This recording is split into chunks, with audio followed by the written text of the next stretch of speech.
Ladies and gentlemen, my name is Shugri Ismail, and I'm the Minister of Environment and Climate Change. Well, first of all, I would like to thank so much to the International Conservation Caucus Foundation for hosting this event, which is really a very important event. And thank you all for being a part of this holistic visit of the United States by our President, Moussa Bihi Abdi. It's a privilege today to meet with the ICCF, your board members and donors about Somaliland's progress and the opportunities for greater partnership between the U.S. and the Somaliland that lie ahead. Let me briefly touch on the history of Somaliland because learning about our past is essential to understanding our aspirations for the future. Somaliland lies in the Horn of Africa, on the southern coast of the Gulf of Aden. It is bordered by Djibouti to the northwest, Ethiopia to the southwest, and Somalia to the east. It has an area of 176,120 square kilometers, with approximately 5 million people.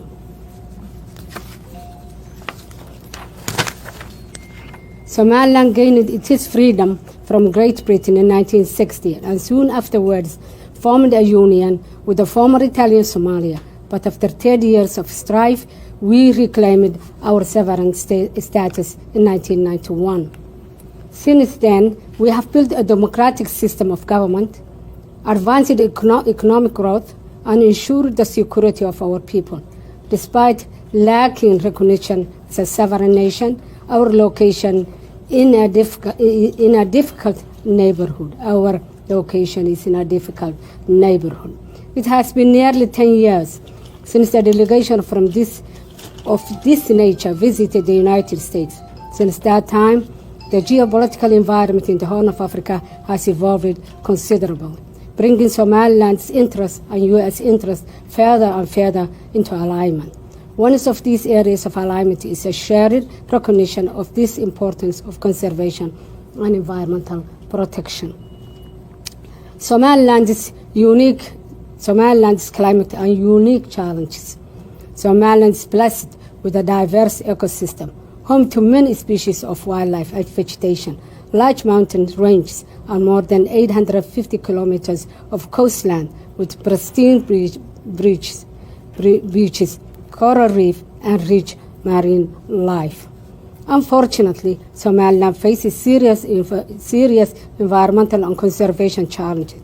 We are on the front line of a climate change, and climate change is real in Somaliland. The overall climate of Somaliland is monsoonal, with the majority of rains coming from the southwest monsoon.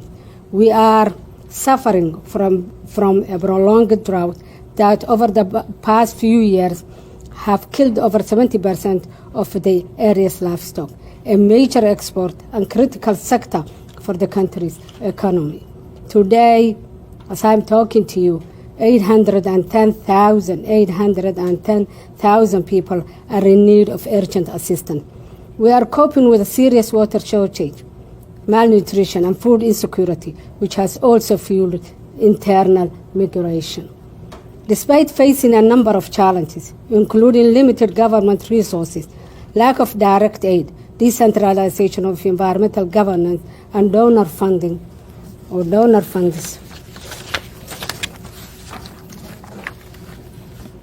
allocated mainly to social programs. We are undeterred of our fight against climate change, which is led by our ministry. What Somaliland is doing? What is our government literally doing? Somaliland Ministry of Environment and Climate Change was established in 1997 to protect the environment, promote climate change resilience, and ensure sustainable livelihood for our people. The ministry has developed a 5-year strategic plan as a blueprint for action in consultation with the various stakeholders, including sister government ministers, universities, UN agencies, INGOs, local NGOs, and others, which I would welcome the opportunity to discuss with you today. Already we have accomplished many of the goals of our plan, which is aligned with the UN Sustainable Development Goals. And we have developed regulations and strategies for environmental protection and conservation, raised awareness and organized training workshops on the natural resource management for rural communities, conducted an impact assessment on energy resources and alternatives in Somaliland, established 30 nurseries for reforestation in rural areas, which has helped to green major towns and reduce charcoal production from live trees, established seasonal grazing reserves and soil and water conservation techniques, safeguarded biodiversity of protected areas, including mangrove conservation program and research on frankincense protection, and developed environmental education program through radio and TV programs.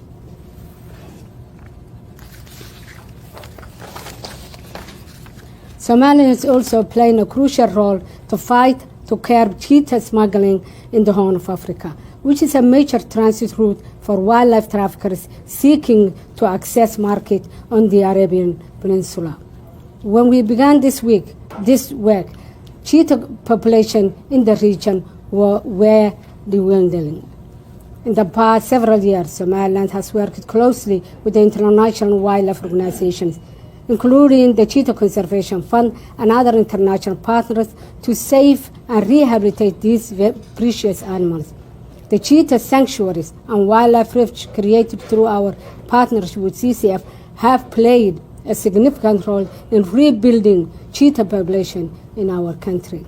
Somaliland also works to ensure that traffickers do not exploit our territory for their criminal activities. This is a comprehensive undertaking to apprehend traffickers and confiscate smuggling cheetahs, and involve the Somaliland Police, our Coast Guards, our Ministry of Environment, Climate Change, and our courts system.